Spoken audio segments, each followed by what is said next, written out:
저는 함께 은혜 나누실 말씀입니다. 호세아 11장 1절부터 11절까지 있는 말씀입니다. 오늘도 함께 합독하도록 하겠습니다. 앞에 스크린을 통해서 말씀이 올라가니까 우리 개개인에게 주신 말씀으로 생각하고 함께 읽어 내려가도록 하겠습니다. 함께 있습니다. 시작. 이스라엘이 어렸을 때에 내가 사랑하여 내 아들을 애굽에서 불러냈거늘 선지자들이 그들을 부를수록 그들은 점점 멀리하고 바알들에게 제사하며 아로새긴 우상 앞에서 분향하였느니라. 그러나 내가 에브라임에게 걸음을 가르치고 내 팔로 안았음에도 내가 그들을 고치는 줄을 그들은 알지 못하였도다. 내가 사람의 줄 곧 사랑의 줄로 그들을 이끌었고 그들에게 대하여 그 목에서 멍에를 벗기는 자 같이 되었으며 그들 앞에 먹을 것을 두었노라. 그들은 애굽 땅으로 되돌아가지 못하겠거늘 내게 돌아오기를 싫어하니 아수르 사람이 그 임금이 될 것이라. 칼이 그들의 성읍들을 치며 빗장을 깨뜨려 없이 하리니 이는 그들의 계책으로 말미암음이니라. 내 백성이 끝끝내 내게서 물러가나니 비록 그들을 불러 위에 계신 이에게로 돌아오라 할지라도 일어나는 자가 하나도 없도다. 에브라임이여 내가 어찌 너를 놓겠느냐. 이스라엘이여 내가 어찌 너를 버리겠느냐. 내가 어찌 너를 아드마같이 놓겠느냐.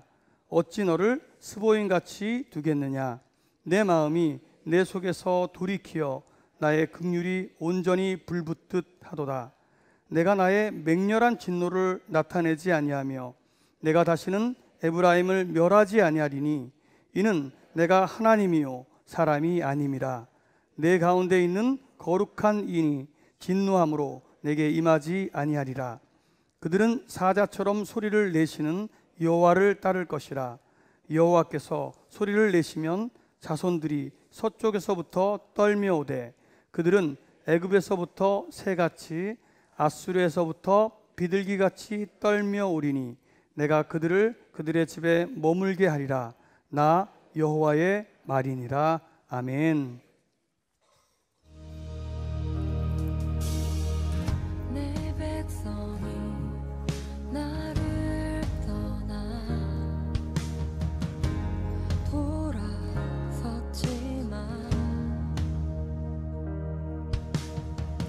내 사랑이 내 백성을 포기 못하니 내 모든 것 내어주고 나 그들을 얻으리라. 여호와께 돌아가자. 우린 돌아서도 그는 변치 않네. 여호와께 돌아가자.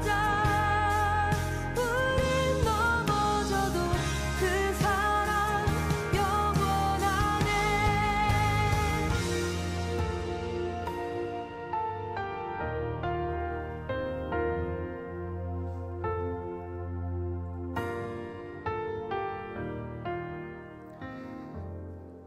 잠시 세상에서 사시다가 다시 여호와께 돌아오신 여러분들을 다시 한번 주님으로 환영합니다. 호세아서 오늘 마지막 시간입니다. 5번째 시간. 그동안 우리 복동이 블루, 복동이 핑크와 함께 말씀을 나누면서 삶을 나눴던 이 복동이 시리즈와 연계해서 우리가 함께 나눴던 호세아 말씀 오늘 마지막 시간 우리가 맞이하게 되었습니다. 자, 오늘도 인터뷰 시간이 좀 있습니다. 근데 오늘은 전혀 계획하지 않았던 말 그대로 날 인터뷰를 좀 한번 해보도록 하겠습니다. 호세아서는 특별히 복동이 핑크에서 지금 계속 나누고 있는데요. 이제 블루는 지난주에 종강을 했고 이제 핑크는 2주가 더 남았습니다. 오늘하고 이제 다음 주일까지 저희가 호세아서를 공부하게 될 텐데, 자, 우리 여자 성도님들 중에서 핑크 하신 분들 잠깐 손 한번 들어보실까요? 복덩이 핑크에서 말씀 나누셨던 분들. 지금 손 안 든다고 모르는 거 아니니까 빨리 드시는 게 좋을 겁니다. 다치기 전에. 예. 자, 그러면 일단 총무님은 나오셔야 될 것 같아요. 이은영 집사님 잠깐 나오시고요. 그리고 그 여성분들이니까 여집사회 회장님 어디 계십니까? 정선희 집사님 어디 계세요? 어디 계세요? 예, 딱 당첨되셨습니다. 두 분 잠깐 나오시죠. 그냥 다시 말씀드리지만 예전에 우리가 무슨 입을 맞추거나 그러면 안 되지 참. 전혀 저희가 무슨 준비가 없이 나오기 때문에 우리 집사님들 좀 당황하실 수 있는데 잠깐 오셔서 자리를 해주시면 감사하겠습니다. 우리 그냥 하는 대로 할 거야. 그러니까 너무 걱정하지 마시고. 복덩이에 대해서 잘 모르시는 분들이 계실 것 같아서 잠깐 앉으시고요. 복덩이는 BOC 덩이, 그러니까 Bride of Christ라고 하는 그 말, 예수님의 신부라고 하는 그리스도의 신부라고 하는 말의 약자로 거기 덩이, 우리의 모임이라는 뜻으로 그런 의미로 복덩이라고 저희가 이제 프로그램을 진행하고 있는데 하나님의 말씀을 함께 나누고 그 말씀이 우리에게 준 교훈 안에서 우리의 삶을 나누는 그런 시간입니다. 그 핑크 여성분들은 핑크라고 하는데 저희가 한 100명 좀 100명 안 돼, 한 80명? 한 80여 분 정도 모여서 지금 3주째 오늘 이제 4주째 함께 말씀을 나누게 되는데 거기 80명 중에 두 분이십니다. 자기 소개를 잠깐 부탁드리겠습니다. 이은영 집사입니다. 간단해서 좋다. 장선희 집사입니다. 여기로 우리가 만족할 수 없어요. 이것으로 만족할 수 없습니다. 자, 장선희 집사님, 우리가 첫 시간에 내 휴대폰에 남편의 이름을 남편을 뭐라고 적어놨는지 하는 걸 했었죠. 네. 장선희 집사님 발표하셨었나 그때? 네, 정선희 네. 집사님? 네. 네. 뭐라고 써 있습니까? 남편 이름이? 네, 제 남편의 네. 이름은 네. 안쓰러운 남자입니다. 그러니까 휴대폰에 남편이 전화를 하면 안쓰러운 네, 남자. 네. 보는 순간 그냥 남편이 안쓰러워지는군요. 어느 순간 그 영혼이 너무 안쓰러워서 그렇게 정했습니다. 별로 좋은 말 같이 들리진 않는다 이상. 근데 어쨌든 남편을 이렇게 안쓰럽게 사랑할 수 있다는 건 너무 좋은 것 같습니다. 우리 여 집사회 회장님이신 우리 장선희 집사님이시고 이은영 집사님은 뭐라고 써놓으셨어요? 그때 발표 안 했지? 네. 뭐라고 궁금해요. 준이요. 준? 아유. 남편 이름이 준자가 들어가요? 준우. 준우. 네. 준우실에서 준이라고. 네. 아들 같구나. 저희가 거기 모였던 여러 부인들에게 남편을 뭐라고 휴대폰에다가 기록해 놨는지 봤더니 굉장히 재밌는 게 많았는데 여러분 보시다시피 이렇게 아직 굉장히 남편들에 대한 애정들이 살아계신 것 같아요. 네. 자, 그럼 먼저 이은영 집사님에게 한번 여쭤보겠습니다. 호세아서를 긴 시간이 없으니까 짧게 호세아서를 지금 묵상하고 계시잖아요. 네. 집사님 경우에는 주일날 설교 들으시고 그리고 주일날 묵상하시고 마이크 좀 가까이 대주시고 그리고 수요일날도 또 묵상을 하시죠. 네. 호세아서를 읽으시면서 어떤 교훈을 얻으셨나요?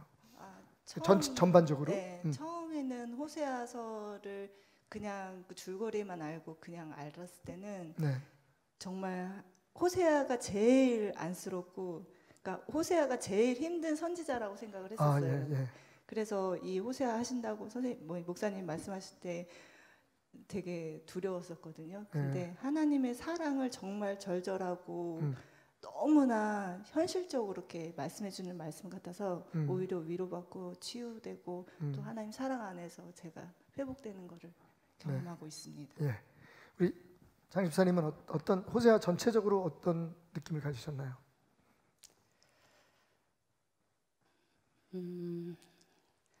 인간의 눈으로 바라보는 그런 어떤 불륜이나 스토리 보기보다는 저는 영적으로 조금 더 접근해서 나는 사람이 아니다. 그 말씀에 굉장히 오늘 말씀이죠. 11장 말씀에 나는 사람이 아니라 하나님이다. 어제 이제 묵상을 미리 좀 했는데요. I'm not a man. 그 말씀이 굉장히 와닿았습니다. 그 다음도 영어로 한번 해봐요. 그 다음 뭔데? 오케이. I'm God. 박수. 아니 그건 아니에요. 우리 교회 집사님들 수준이 이 정도입니다, 그죠? 사람이 할 수 있는 그 선을 넘어서는 나는 신이다. 그 말씀에 너무 와닿아서 예배 또 눈물로 드리고 있습니다. 자, 그러면 단도직입적으로 여쭤볼게요. 호세아가 아까 얘기할 때 굉장히 불쌍해 보였다 그러셨잖아요. 만약에 우리 여 집사 회장님이신 집사님에게 하나님께서 호세아와 같은 명령을 하신다면, 그것도 한 번도 아니고 두 번씩이나 가늠한 남편을 용서하고 데리고 살아라 라고 얘기한다면 어떻게 하시겠습니까? 저는 제 힘으로는 할 수 없습니다. 예. 할 수 없으면 어떻게 할까요, 네, 남편? 저는 제 힘으로는 할 수 없습니다. 예. 이미 이혼의 규칙의 사유가 있기 때문에 그건 인간으로서는 당당히 이혼할 수밖에 없지만 네. 하나님이 공급하시는 힘으로 버티겠습니다. 하나님이 원하시는 건 또 그런 것 같아서. 자, 똑같은 질문을 이은영 집사님에게 한번 드려보겠습니다. 제가 두려웠던 게 그거거든요. 처음에 호세아를 펼 때 가장 두려웠던 게, 호세아도 주의 종이고 나도 주의 종이잖아요. 하나님이 만약에 나에게 똑같은 그런 명령을 하신다면 이은영 집사님에게 저는 말도 안 되는, 그러니까 그때 목사님이 말씀하셨던 것처럼 저한테는 그런 시험을 그러니까 그런 고난이라던가 그런 거는 안 주실 것 같다고 말씀을 하셔서 저도 그렇다고 생각을 했는데, 왜냐하면 내 믿음이 그 정도가 안 되니까. 네, 그만큼의 경지가 아니기 때문에 안 주실 것 같은데, 저도 당연히 할 수는 없고 제 힘으로는 할 수는 없는데, 하나님이, 그러니까 제가 고멜이다 보니까 다른 고멜에게 그 마음으로 해줄 수는 있어요. 집사님 원래 고시였어요? 그러니까 고멜이다 고멜, 보니까. 제가 처절하게, 그러니까 정말 철저하게 고멜인 걸 알았기 때문에 그 다른 고멜에게는 같은 마음으로는 할 수 있도록 하나님 허락하실 거예요. 그러니까 우리가 이제 약자라든지 뭐 이렇게 억울한 사람들을 보면 마음에 그런 마음이 가잖아요, 그죠? 예, 그러다 보니까 이 호세아서를 읽을 때 처음에 저도 수십 년 동안 호세아서를 내가 호세아 입장에서 말씀을 읽고 굉장히 억울하다. 하나님 왜 저러셨을까 생각했는데, 이번에 우리 함께 말씀 나누면서 이 이야기는 우리의 이야기인데 우리는 호세아가 아니고 고멜이다. 그러니까 하나님의 사랑을, 고멜의 입장에서 보면 얼마나 행복하고, 그러나 동시에 두 분 지금 좋은 답을 주셨는데 어떻게 호세아가 그 일을 할 수 있었을까? 호세아는 못하죠. 저는 호세아는 못했을 거라고 생각해요. 근데 하나님이 주신 힘, 제가 느끼기를 지난주에 우리 함께 나누면서 고백했지만, 하나님이 우리에게 무슨 일을 주실 때는 그 일을 감당할 수 있는 힘까지도 주신다. 그러니까 호세아도 그래서 감당할 수 있지 않았을까라는 생각을 해봤습니다. 결국 오늘 우리가 함께 나누는 이야기를 종합해 보면, 우리의 힘으로는 할 수 없다. 하지만 하나님은 하실 수 있다.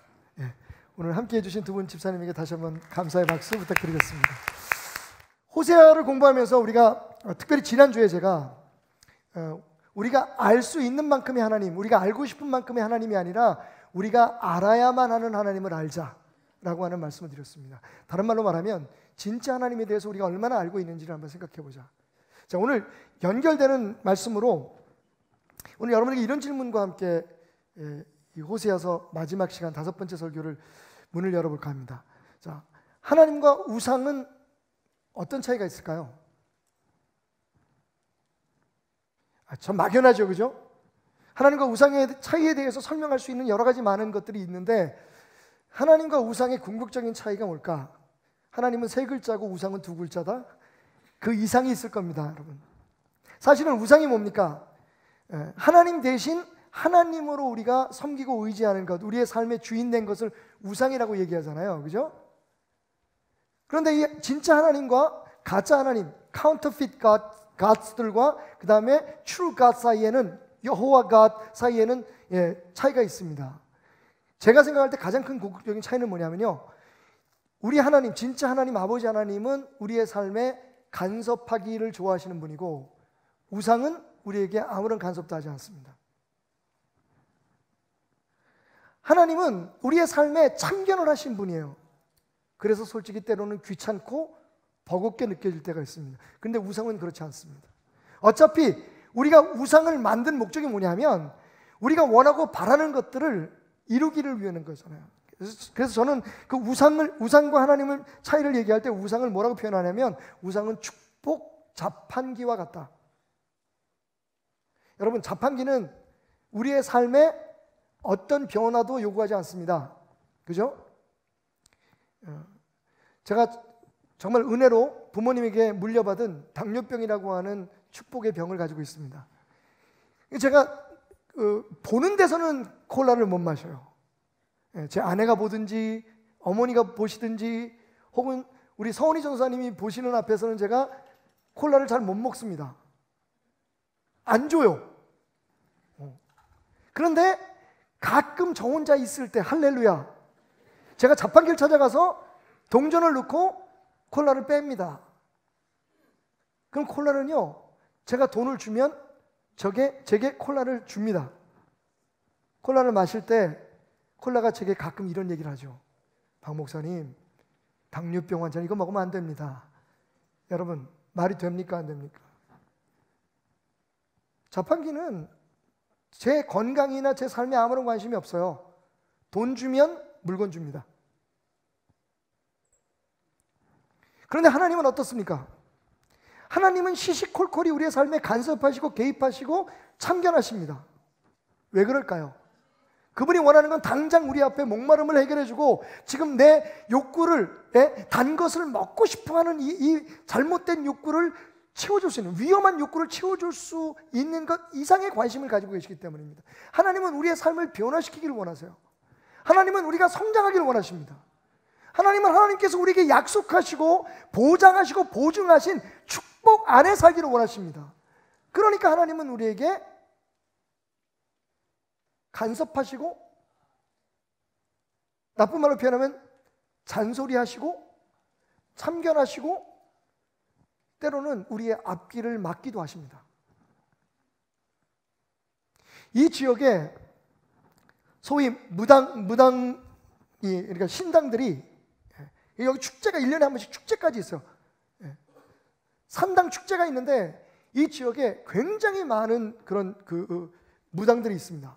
무속신앙을, 아직도 전래신앙을 하는 사람들이 있는데, 여러분, 사람들이 그런 데 가는 걸 되게 편해요. 교회에 오는 건 솔직히 우상보다 하나님을 믿는 건 쉽지 않습니다.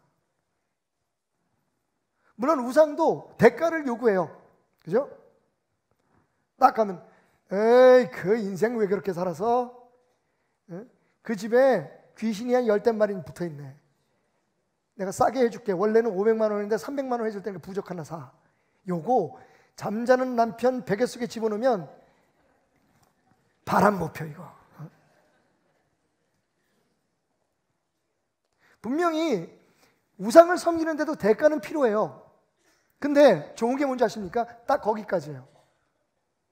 내게 요구하는 대로 그렇게 하면 뭔가 될 것 같다고 하는 기대를 준 만큼 내가 혹은 그 이상으로 대가를 지불하면 우상은 딱 거기까지만 받고, 그리고 내 마음에 위안을 주든지 아니면 뭐 이상한 현상으로 내게 어떤 일을 이루어주든지 거기까지예요.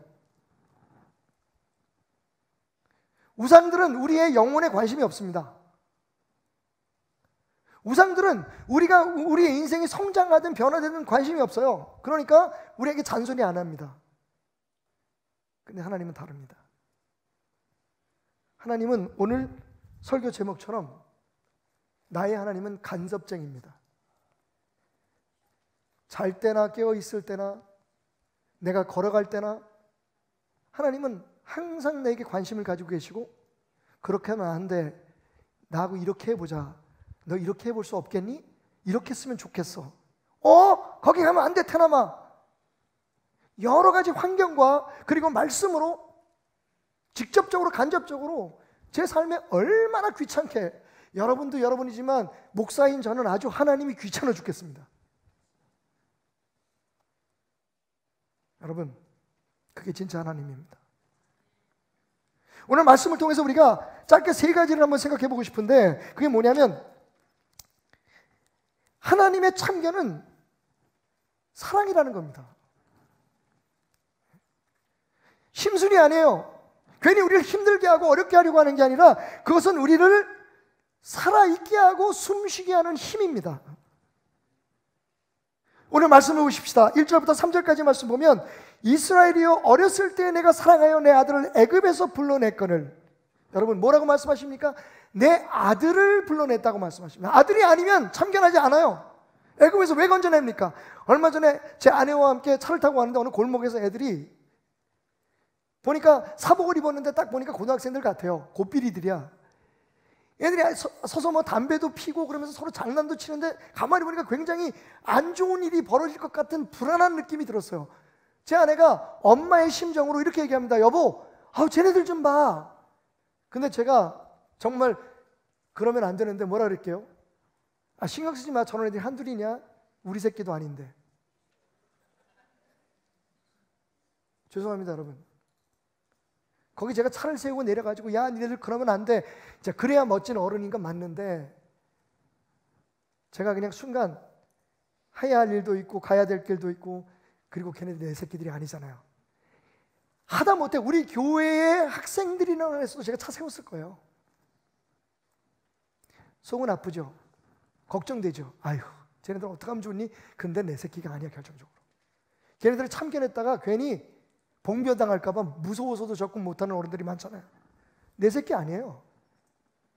여러분, 하나님 뭐라고 말씀하십니까? 내가 내 아들들을 애굽에서 불러냈다. 여러분, 이 이스라엘 백성들이 힘들 때마다 하나님 앞에 불평한 게 있어요. 왜 우리를 애굽에서 건져내가지고, 왜 우리를 애굽에서 불러내가지고, 왜 참견하냐고. 우리 그냥 살만 했는데. 하다못해 우리가 애굽에서 살 때는 광야에서 고생할 때처럼 고기도 못 먹고 먹고 싶은 거 못 먹고 살진 않았어. 그냥 주인상에서 떨어지는 찌끄러기라도 그걸 먹고 살았는데, 이게 광야에서 왜 우리가 이 고생을 해야 되냐고 불평을 했단 말이에요. 여러분, 왜 참견하느냐고, 왜 개입하셨느냐고, 왜 우리를 구해내느냐고, 왜 우리를 하나님의 자녀로 만들었느냐고 이스라엘 백성들이 불평할 때마다 하나님 말씀하십니다. 내 새끼니까, 내 백성이니까, 내 아들이니까.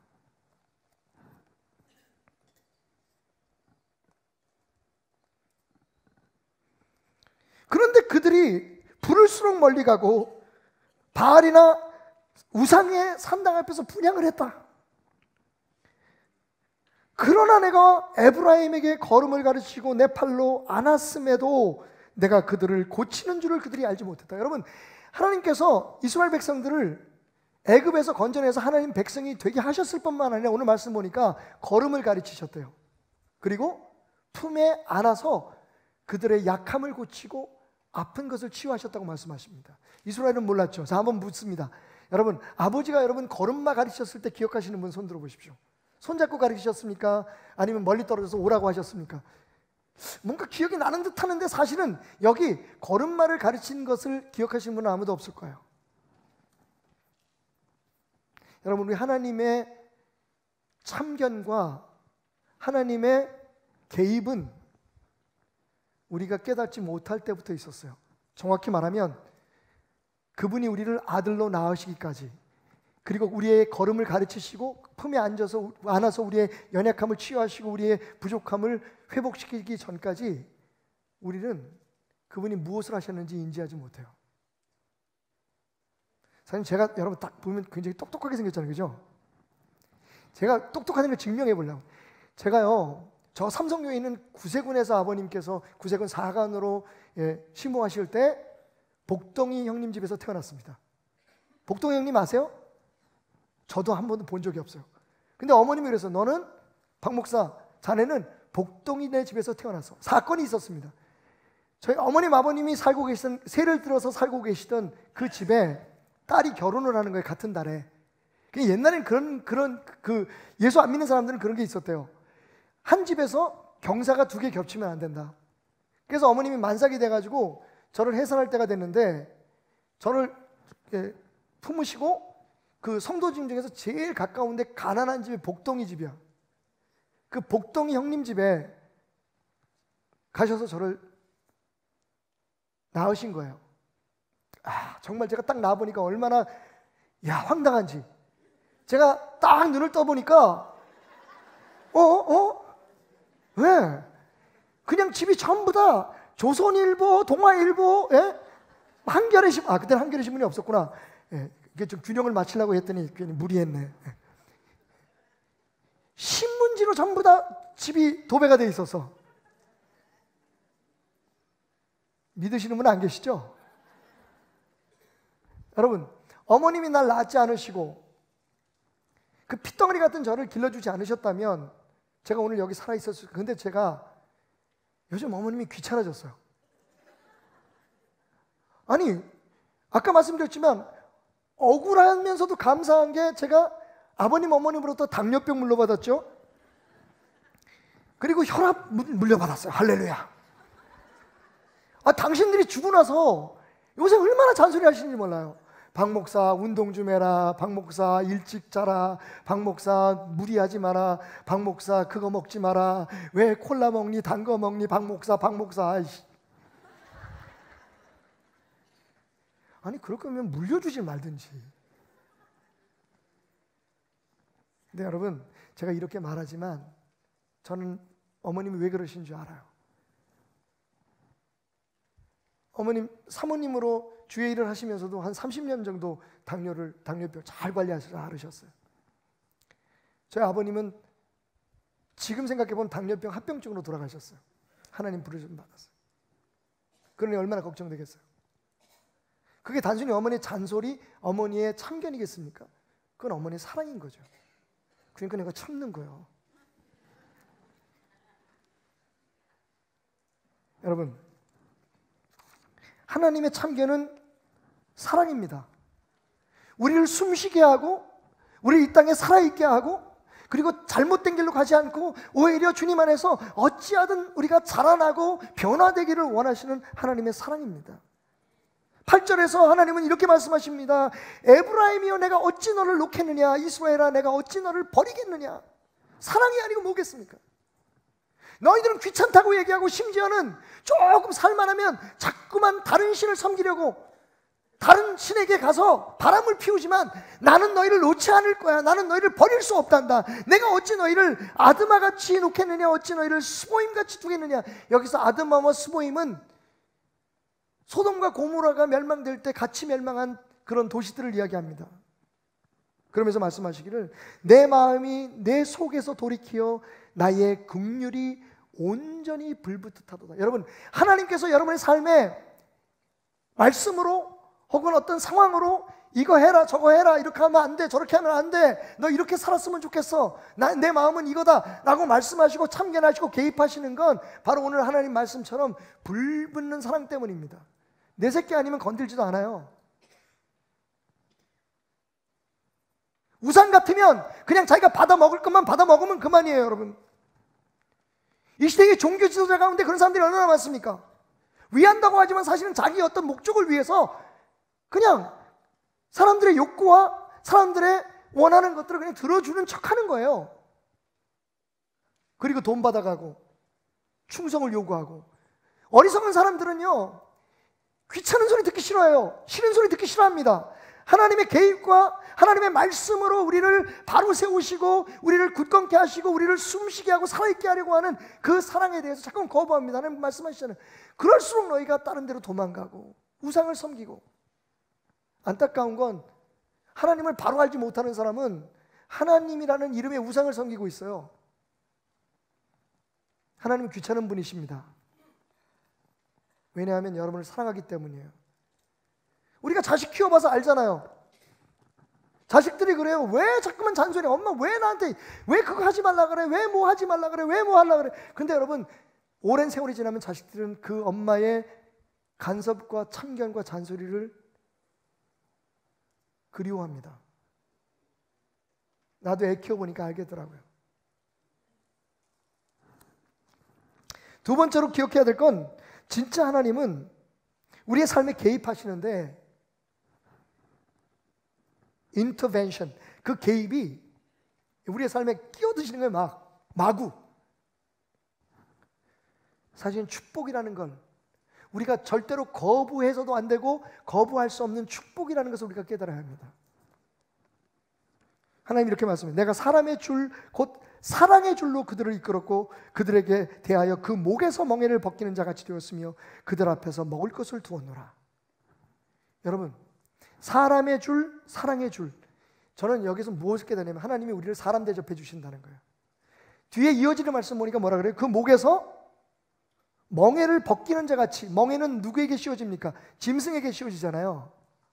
혹은 짐승 같은 노예들에게 씌워지는 게 멍에입니다.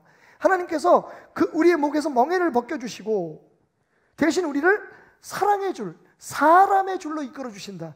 하나님이 우리를 하나님의 자녀, 하나님의 인격을 닮은, 그죠? 하나님의 신성을 닮은 하나님의 자녀들, 사람들로 우리를 취급해 주신다는 거예요. 아들로. 근데 이러한 하나님의 참견, 개입, 이 하나님의 이 축복을 거부하게 되면 어떻게 되는 줄 아십니까? 대표적인 인물이 삼손이에요, 여러분. 삼손이 사사기 16장에 보면 무슨 사건이 있습니까? 드릴라라고 하는 여인에게 쏙 빠져가지고 그 마음을 다 주고 그녀에게 자기의 비밀을 이야기해서 머리가 잘립니다. 그리고 그녀의 무릎에 머리를 비고 잘 때에 시험을 하기 위해서 드릴라가 삼손을 깨우죠. 그러면서 여기 블레셋 사람들이 왔다 그래요. 그러니까 삼손이 예전처럼 자기가 아직도 힘이 있는 줄 알고 벌떡 일어나서 블레셋 놈들 내가 가만 안 둘 거야 하고 일어서는데 힘이 없는 거예요. 성경은 뭐라고 얘기합니까? 그에게서 하나님이 떠나신 줄을 알지 못했다. 여러분, 그 다음 절이 뭡니까? 블레셋 사람들이 삼손의 눈을 뽑습니다. 그리고 놋새로 손을 묶습니다. 그 다음이 문제예요. 옥으로 데려가서 감옥으로 가둬서 뭘 하냐면 짐승들, 소와 말이 끄는 맷돌을 돌리게 합니다. 여러분, 짐승 취급하는 거예요. 하나님은 우리를 그냥 그렇게 두지 않습니다. 하나님이 떠나버리면 인간이 짐승이 되는 거예요. 하나님의 말씀이 귀찮고 하나님의 간섭과 개입이 귀찮고 하나님이 우리의 삶에 참견하신 게 싫어지기 시작하는 순간 우리는 스스로가 우리의 욕구와 욕망만을 생각하며 살아가게 되는, 우리가 세워놓은 기준에 따라서 우리가 옳다고 생각하는데 우리가 원하는 대로 살아가는 거예요. 하나님, 내 하나님 믿어드릴 테니까, 주일날은 교회 꼭 나올 테니까, 헌금하라는 것도 하고 나름대로 열심히 섬길 테니까 하나님 내가 좋아하는 거 건들지 마시오. 제발 좀 참견 좀 하시오.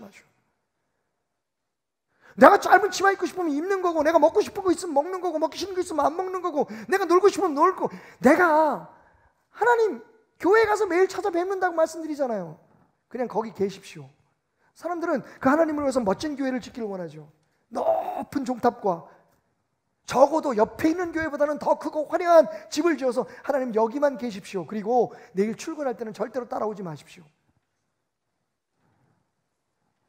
하나님이 떠나버리면, 하나님이 손을 놓으시면 어떻게 되는 줄 아세요? 눈이 뽑힙니다. 배는 게 없어지는 거죠, 세상에. 놋새로 손발이 묶입니다. 무슨 뜻이에요, 여러분? 놋새는요, 자기 힘으로 벗어나려고 하면 벗어날수록 놋줄은 자꾸만 살로 파고 들어가요. 우리 인간적인 노력과 내 힘으로 어떻게 해보자 몸부림을 치는데 점점 우리의 삶은 시궁창 미궁으로 빠져버리는 거예요. 그리고 결국은 세상 앞에 짐승 취급당합니다. 왜? 내 욕구대로 살아가니까. 하나님 개입 안 하시니까 나는 어찌할 수 없는 존재가 돼버리는 거예요. 자, 호세아서 1장 4절과 얼마나 깊은 연관을 갖고 있습니까? 호세아에서 하나님 말씀하시는, 내가 사람의 줄 사랑의 줄로 너를 끈다. 나는 너를 소돼지처럼, 내가 원하는 대로 우상처럼 내가 원하는 것을 얻기 위해서 너희들을 부려먹지 않아. 나는 너희를 자녀로. 여러분, 솔직히 요즘 왜 유명한 그 프로그램 중에 전지적 참견 시점이라는 거 있잖아요. 그게 원래 어디서 나온 말이냐면 전지적 작가 시점이라는 말에서 나온 겁니다. 작가가 쓴 대로 사람들은 따라하게 돼 있잖아요, 연기자들은. 그게 전지적 작가 시점이에요. 하나님이 그렇게 하실 수 있어요. 하나님께서 우리를 사랑하셔서 우리를 풀어놓으시고 대신 그렇게 싫어하는데, 그렇게 짜증내는데, 그렇게 이해 못하는데 그 불붙는 사랑 때문에 계속 우리의 삶에 참견하시고 개입하시는 거예요.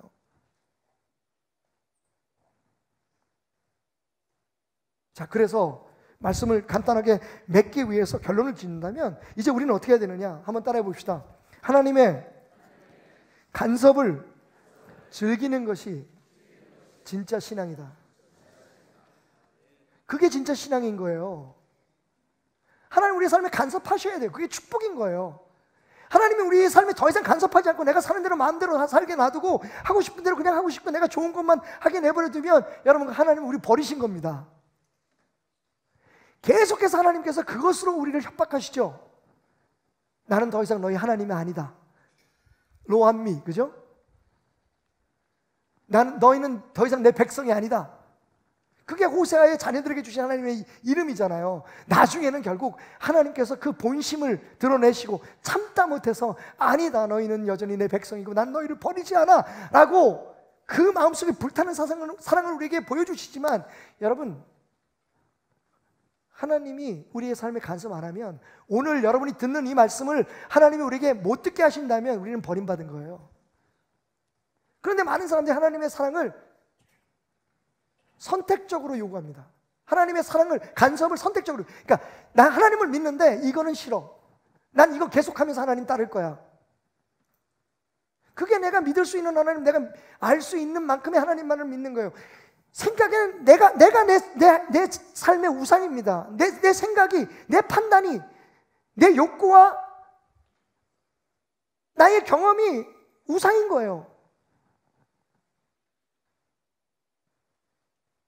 그래서 하나님 말씀하신 것처럼 너희는 애굽으로 돌아갈 수도 없는데 자꾸만 아수르, 하나님 말고 또 없어요? 나를 좀 성공하게 해주고 나를 좀 편안하게 해주고 내 마음의 욕구와 내 욕망을, 여러분 알고 계시죠? 과거에 다른 신들을 섬기는 그 고대 그 신전의 여자 사제들은 전부 다 고급 창녀들이었습니다.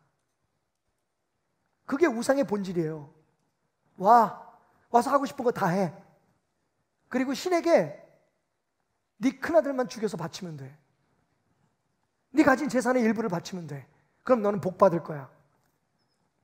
너 하고 싶은 거 다 해.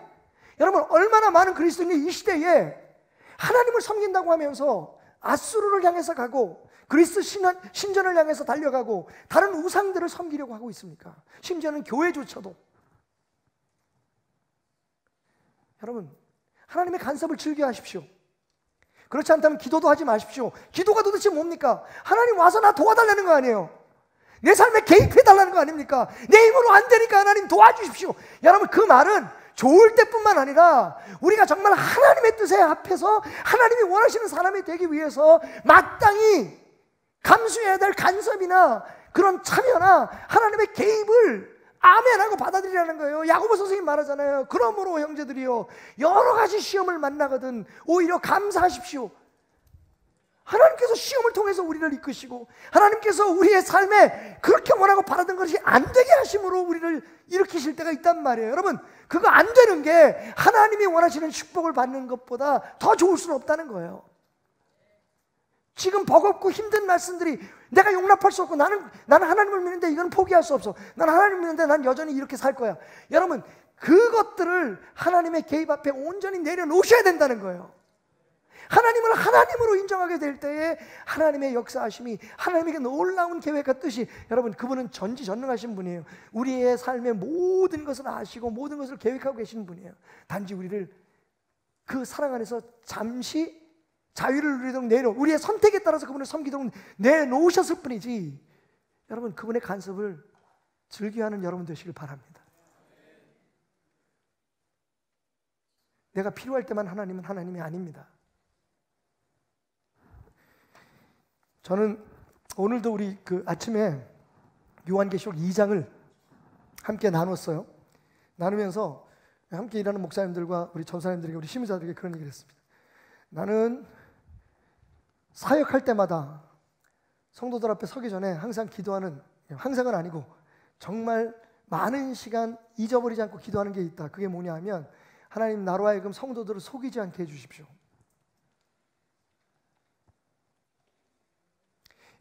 여러분이 보시면 제가 의도적으로 제 어떤 이익이나 저의 어떤 그 이후의 어떤 삶을 위해서 여러분을 속이지는 않을 것 같이 보이시잖아요. 그것도 잘 모르지만 어쨌든. 근데 제가 그럼에도 불구하고 기도하는 이유가 있어요. 그게 뭐냐면, 제가 몰라서 성도들에게 잘못된 것을 말할 때가 있어요.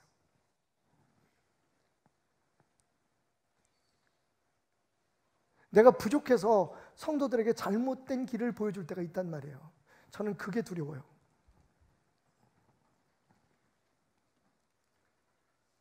하나님 앞에 기도해요. 그런 실수 범하지 않게 해달라고.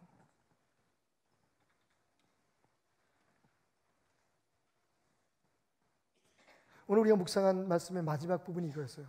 귀 있는 자는 성령이 교회에게 하시는 말씀을 들을지어다. 지금 내 얘기를 하려고 여기 나왔다면, 내가 알고 있고 내가 주장하는 걸 여러분들에게 증거하기 위해서 여기 나왔다면, 저는 오늘도 또 가서 기도해야 될 것 같아요. 여러분, 제 사역에 하나님이 개입하지 않으신다면, 하나님이 참견하지 않으신다면, 그래서 너 하는 대로 네가 하고 싶은 대로 해 라고 그냥 풀어주신다면, 여러분, 저는 정말 여러분들에게 자격이 없는 목회자로 이 자리에 설 수밖에 없을 거예요. 저는 그런 사람이에요. 그래서 기도하는 거예요. 그래서 여러분, 정말 귀찮지만 어떤 때는 설교하다 갑자기 그거 아닌데라는 생각이 들면, 여러분, 그때부터 제 설교가 버벅거리기 시작해요. 제가 말을 해놓고 이거 성도들이 잘못 이해하면 어떡할까 라고 거기에 대해서 설명하면서 제 설교는 길어져요. 그럼에도 불구하고 하나님이 그렇게 순간순간 개입하지 않는다면, 나는 껍데기라는 걸 알기 때문에, 나는 오히려 여러분들에게 독이 될 수 있다는 걸 알기 때문에 하나님 앞에 이 시간도 개입하기를 원하시는 거예요. 한 가지 더 내년에는 기도를 해야 될 것 같아요. 예배 시간 좀 개입해 달라고. 조금만 좀 줄였으면 좋겠는데 그게 잘 안 돼. 이것도 우리 힘으로는 안 되는 것 같아. 성도를 속이지 않게 해달라는 기도는 여러분 다 잊어버리시고, 예배 시간에 개입해달라는 기도는 지금 기억하시죠? 여러분, 은혜예요. 우리의 삶에 개입하시고, 우리의 삶에 간섭하시고, 우리의 삶에 때로는 사랑의 매로, 때로는 치유하는 손으로 우리를 이끌어주시는 하나님이 우리 하나님이라는 게 얼마나 행복한지 알아야 돼요.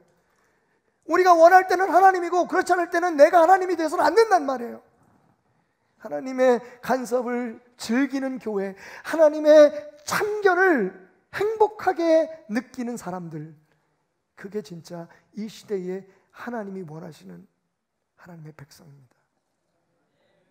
하나님의 교회예요. 어떤 사람이 몸이 약해서 하나님 앞에 기도했대죠. 혼자 산에 들어가서 기도하는 게 좋을 것 같아서 옷막을 짓고 거기서 기도를 했습니다.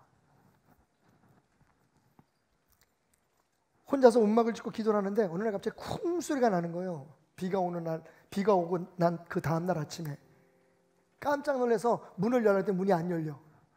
산꼭대기에 있던 큰 돌이 비에 굴러 내려와가지고 다른 것도 아니고 기도하는 자기의 움막의 문을 콱 막아버린 거예요. 얼마나 화가 났겠어요. 하나님, 내가 다른 것도 아니고 내가 하나님 의지해서 병 고치려고, 병원도 안 가고 약도 안 먹고 병 고치려고 여기 왔는데 하나님 왜 내 앞길을 막으십니까? 말 그대로 투덜대니까 하나님이 그 말씀하시는 거예요. 야, 나 다 생각이 있다. 밀어라. 몰려. 문을 밀어라 이놈아. 하나님 이놈아는 안 하셨을 것 같은데 어쨌든 나한테는 그러셔 가끔.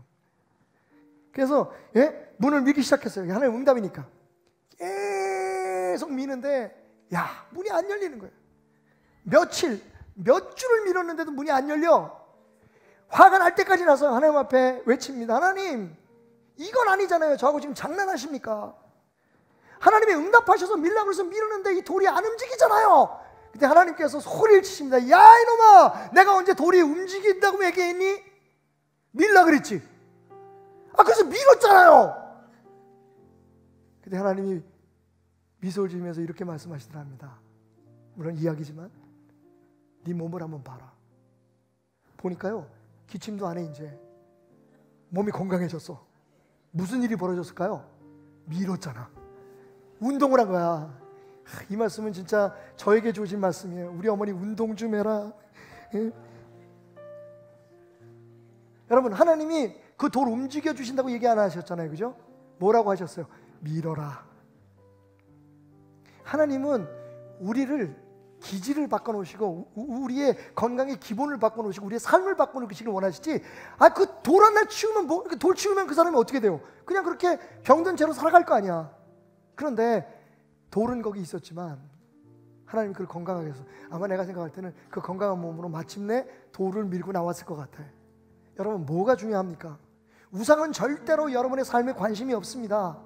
여러분이 원하고 여러분이 바라는 것을 찾기 위해서 가는 그 모든 것들, 그게 세상에 무엇이든지 그 누구든지 여러분에게 관심이 없습니다. 잔소리 안 합니다. 그래서 우상이 더 좋을 수도 있어요. 좋은 말만 하니까. 오늘 호세아를 마치면서 우리에게 잔소리하시는 하나님에게 감사하는 여러분 되시기 바랍니다. 우리를 그분의 아들로 생각하시고 우리에게 생명을 불어넣어 주셨을 뿐만 아니라 우리를 변화시키시고 이끄시고 그분이 원하시는 길로 이끌어가기 위해 우리의 삶에 개입하시고 참견하시고 간섭하시는 하나님을 즐기는 우리 베델의 성도들이 되었으면 좋겠습니다.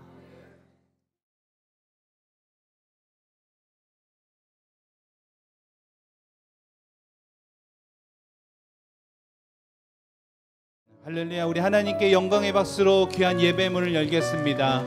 오늘도 이 시간 이곳에 함께 하실 하나님 주님을 찬양합니다. 우리 같이 입술로 고백하며 주님께 나아가겠습니다. 모든 이름 위에 뛰어난 이름 예수는 주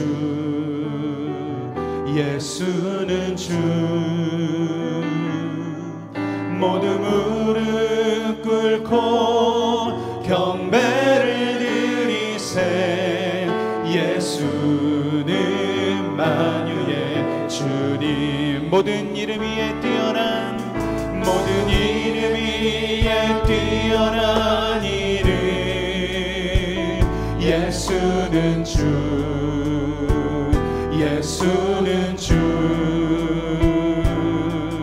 모두 무릎 꿇고 경배를 드리세 예수는 만유의 주님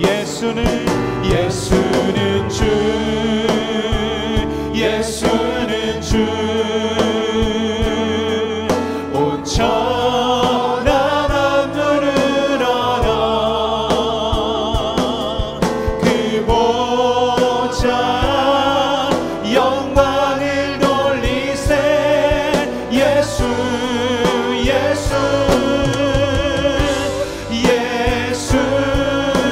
주 우리 한 번 더 모든 이름 위에 뛰어난 이름 예수는 주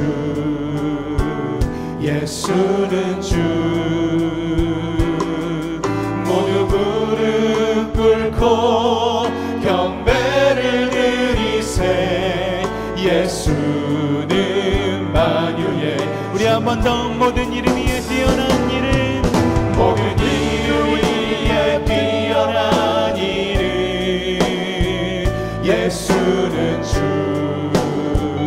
예수는 주 모두 무릎 꿇고 경배를 드리세 예수는 만유의 주님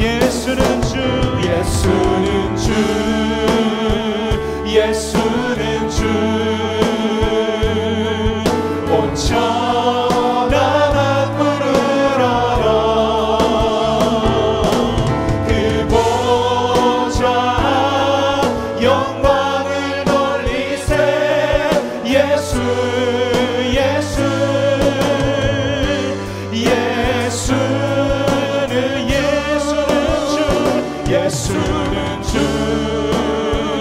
예수는 주 온 천하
걸어라 한 번 더 고백합니다. 우리 모두 주님께, 우리 모두 주님께 감사의 제사로 제사를 드리세.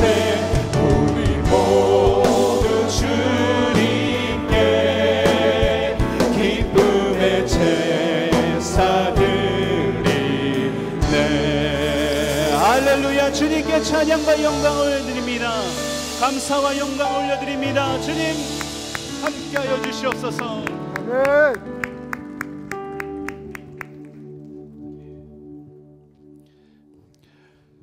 모든 이름 위에 뛰어난 주님의 이름을 높여 찬양하며 또한 감사로 찬양을 올려드립니다. 아멘. 오늘도 나의 등 뒤에서 힘이 되어주시고 도움 되시는 주님을 높여 찬양합니다. 우리 마음을 다하여 주님 앞에 기뻐하며 이 시간 찬양하며 나가겠습니다. 다 같이 일어나서 박수치며 주님께 나아가겠습니다. 할렐루야.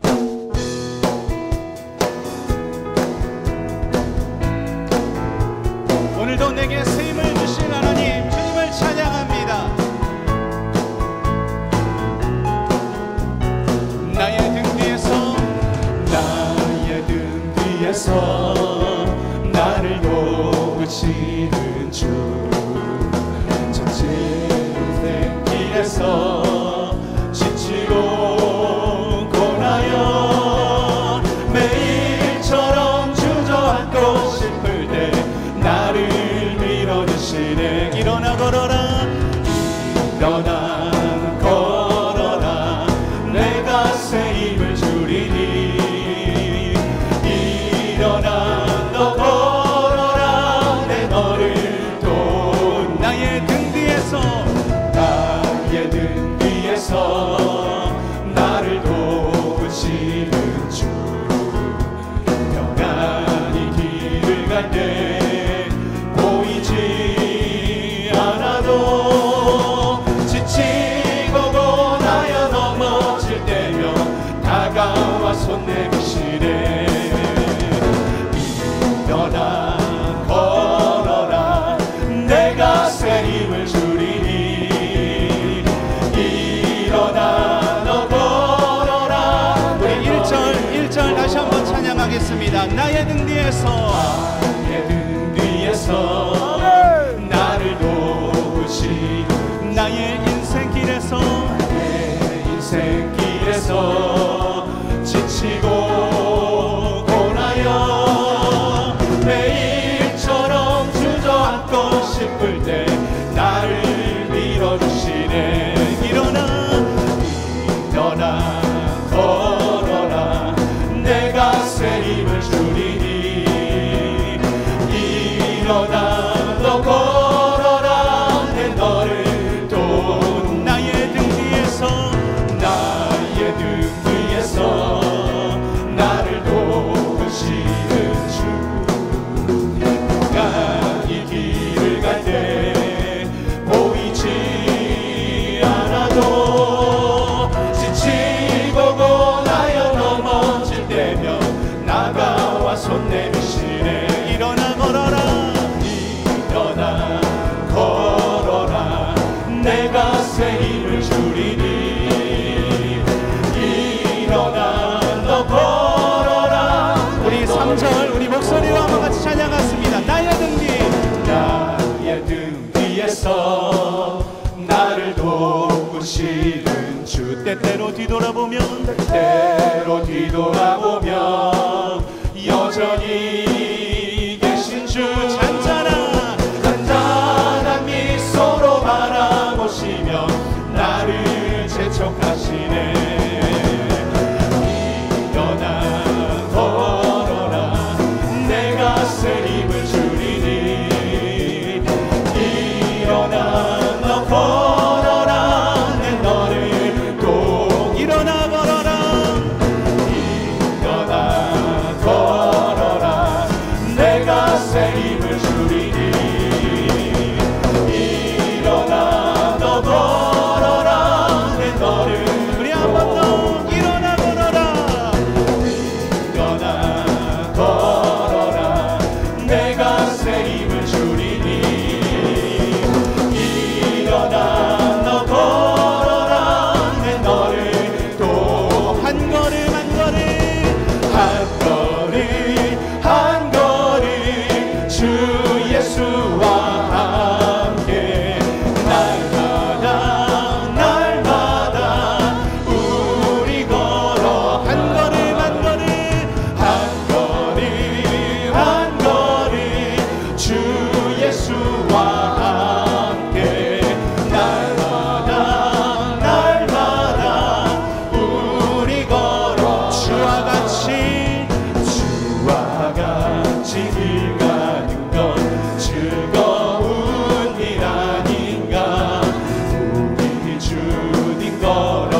다시 발자취 어린아이 같은 우리 어린아이 같은 우리 미련하고 약하나 주의 손에 이끌리어 생명길로 가게 한 걸음 한 걸음 한 걸음 주 예수와 함께 날마다 날마다 우리 걸어 꽃이 피는 들판이나 꽃이 피는 들판이나 험한 골짜기라도 주가 인도하는 대로 주와 같이 옛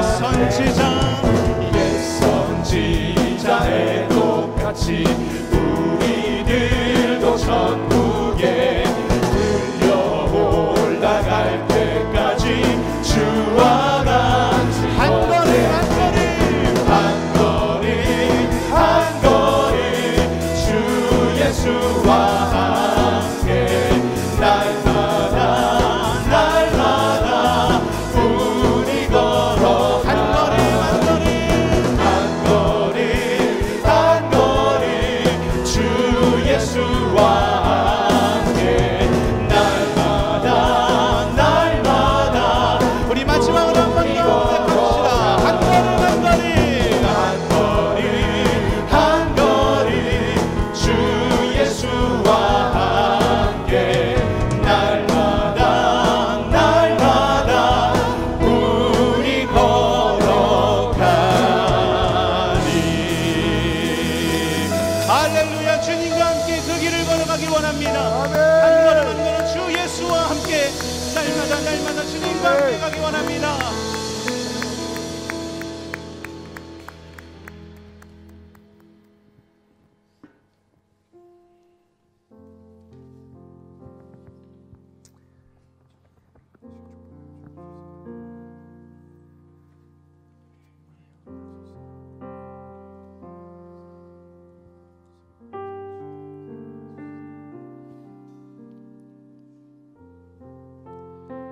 오늘도 귀한 예배의 길을 걸어갈 수 있도록 인도하신 하나님 감사합니다. 오늘도 귀한 말씀의 길을 걸어갈 수 있도록 인도하심을 감사합니다. 날마다 날마다 주님과 함께 그 동행하는 그 기쁨을 누리며 나아가는 귀한 한 주가 되었으면 좋겠습니다. 오늘도 이 시간 주님께 나아갈 때에 주님의 그 크신 보좌 위에 우리가 함께 가길 원합니다. 경배하며 찬양하며 또한 영광 올려드리며 주님의 그 능력을 믿으며 우리 나가는 귀한 은혜가 있기를 원합니다. 우리 같이 그 주님 앞에 고백하며 이 시간 예배하겠습니다.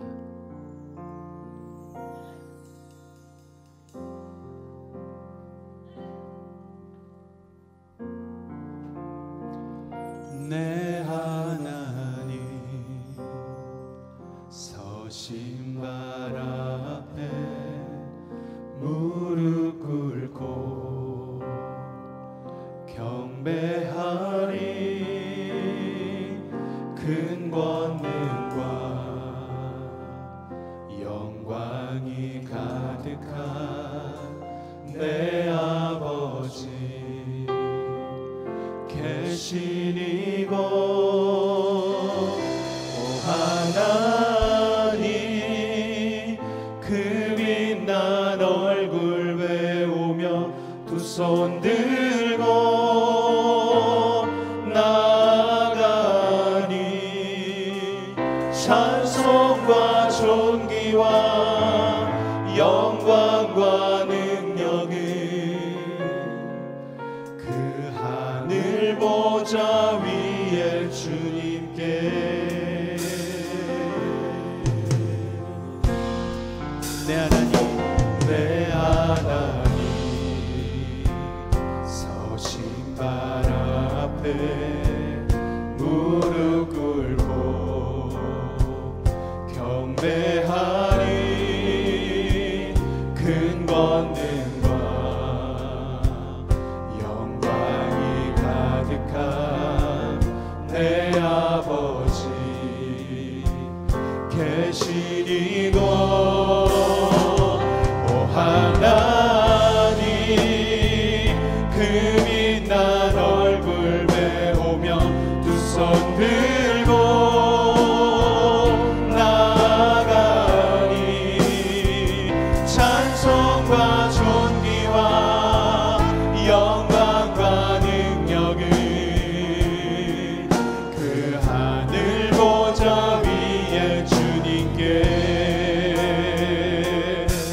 더 찬양하겠습니다. 내 하나님, 내 하나님, 서신 발 앞에 무릎 꿇고 경배하리. 큰 권능과 영광이 가득한 내 아버지 계시니고, 오 하나님, 그 빛난 얼굴 배우며 두 손 들고 나가리. 찬송과 존귀와 영광과 능력을 그 하늘 보좌 위에 주님께. 오 하나님, 그 빛난 얼굴 배우며 두 손 들고 나가리. 찬송과 존귀와 영광과 능력을 그 하늘로. 우리 좀 더 높은 목소리로 주님께 찬양하겠습니다. 하나님의 그 크신 사랑이 우리 죄를 사하셨네. 어린 양의 보혈의 은혜로 나 담대히 나가리. 오 하나님, 그 빛난 얼굴 배우며 두 손 들고 나가리. 찬송과 존귀와 영광과 능력을 그 하늘 보좌 위에 주님. 오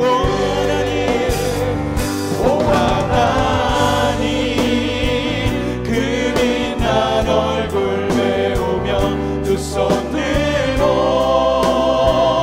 나가리. 찬송과 존귀와 영광과 능력을 그 하늘 보좌. 우리 마지막으로 한 번 더 고백합니다. 오 하나님, 그 빛난 얼굴 배우며 두 손 들고 나가리. 찬송과 존귀와 영광과 능력을 그 하늘 보좌 위에 주님께. 벌써 11월이 되었습니다. 이 기간이 되면 올 한 해 베풀어 주신 하나님의 은혜에 감사하는 것들이 이렇게 차곡차곡 쌓이는 것 같아서 참 너무나 기쁩니다. 작게는 오늘도 이렇게 우리가 한 자리에 모여서 예배드릴 수 있다는 것이 얼마나 큰 기쁨인지 모르겠습니다. 오늘 이 마음을 모아서 함께 좀 기도하길 원합니다. 특별히 성찬 예식으로 나갈 터인데 이 성찬식을 통해서 우리가 주님 만나게 해달라고, 또 이 예배를 통해서 말씀을 선포하신 담임 목사님을 통해서 우리 귀한 말씀이 선포될 터인데 그 말씀이 우리의 삶 가운데 그대로 이루어지게 해달라고 이 예배를 놓고 함께 좀 뜨겁게 기도하며 나가도록 합니다. 기도하시겠습니다. 주여 주여 주여, 하나님 은혜를 감사함을 드립니다. 하나님 우리 이 자리 가운데 있게 하시고 하나님 주님을 향해 예배하게 하시니 감사함을 드립니다. 하나님 예배를 통해서 우리를 만나주시고 은혜 주시는 주신 하나님을 볼 수 있도록 하나님을 축복하여 주시옵소서. 특별히 오늘은 성찬식으로 나아갑니다. 하나님 이 성찬식을 통해서 하나님 우리를 얼마나 사랑하시는 그 예수님의 사랑을 우리가 묵상하게 하여 주시고 하나님 예수님의 깊은 사랑에 우리가 들어갈 수 있도록 하나님을 축복하여 주시옵소서. 하나님 말씀을 선포하실 우리 귀한 하나님 목사님을 위하여 하나님 우리가 기도하며 나아갑니다. 하나님 그 말씀이 우리에게 능력이 되게 하여 주시고 그 말씀이 우리에게 생명이 되게 하여 주셔서 우리가 믿음의 사람으로 저 세상 가운데 하나님의 사랑을 증거할 수 있도록 하나님 그렇게 인도하여 주셔서 이 예배를 통해 위해서 성령이 운행하여 주시고 역사하여서 하나님의 사랑을 우리의 삶 가운데 하나님 느끼며 하나님 그 사랑을 하나님 능할 수 있는 복된 시간들로 하나님이 도와주셔서 우리를 만나소서. 우리 각자에게 말씀하여서 우리를 위해 역사하신 주님 우리 감사합니다. 사모합니다. 하나님의 주님을 기도합니다. 하나님 감사합니다.